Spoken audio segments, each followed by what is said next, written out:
گورے غریباں سے وطن میں سر پیتے ساجاد بازیر علم کہتے تھے ناک برنا امام 18 بنی فاطمہ کو کے ہم 18 بنی فاطمہ کو کے ہم آواز بطول آئی کی تاریخ جہاں زینب میرا یوسف میرا شاہ کہاں ہے زینب میرا یوسف میرا شفیع کہاں زینب میرے بچے کو کہاں چھوڑ کے زینب میرے پردیسی کو یثرب میں زینب تو لٹا آئی غریبوں کی زینب میرے مظلوم سے بھی تو نکلی تھی تو سب کن لے کے اولاد کو لے آئی ہے فقط عابد لاچار کو لے آئی ہے فقط عابد زینب کو کڑاک سے نہ خبر یہ بھی تھی جس جنگل ہے کی بستی ہے مدینہ ہے کی سر پر یک بیک اس نے جو سنا نالا زہر عابد سے کہا کون سی منزل یہ وہ بولا یہ مسجد ہے وہ روزہ ہے نبی کا وہ خانہ میرا ہے حسین ابن علی وہ خانہ میرا ہے حسین ابن علی کا جب گورے غریباں سے وطن میں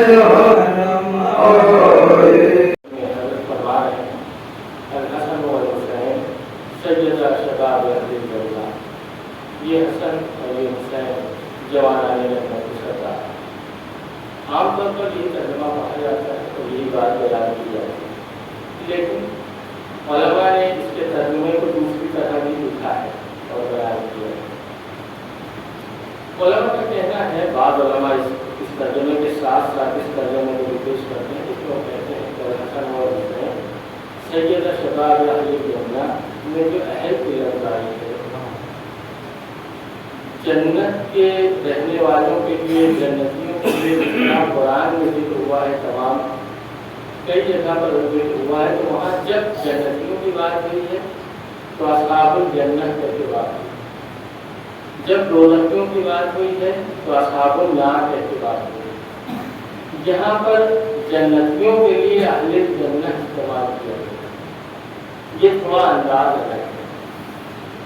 تو ان کا کہنا ہے کہ یہاں پر کچھ بات دوسری بھی نکل رہی ہے۔ دیکھیں ہم لوگ عام طور سے کسی جیسے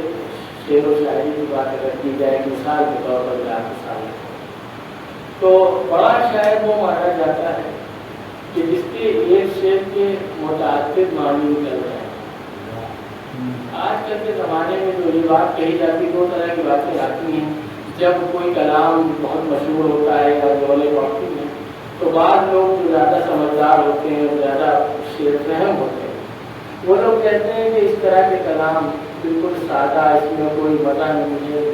عام زبان میں، تو جو دوسرے جو کلام کے پیور پیور ہوتے ہیں وہ کہتے ہیں کہ کلام وہی ہونا چاہیے جو ہر آدمی کے زبان میں اتر جائے، دل تک پہنچ جائے۔ جو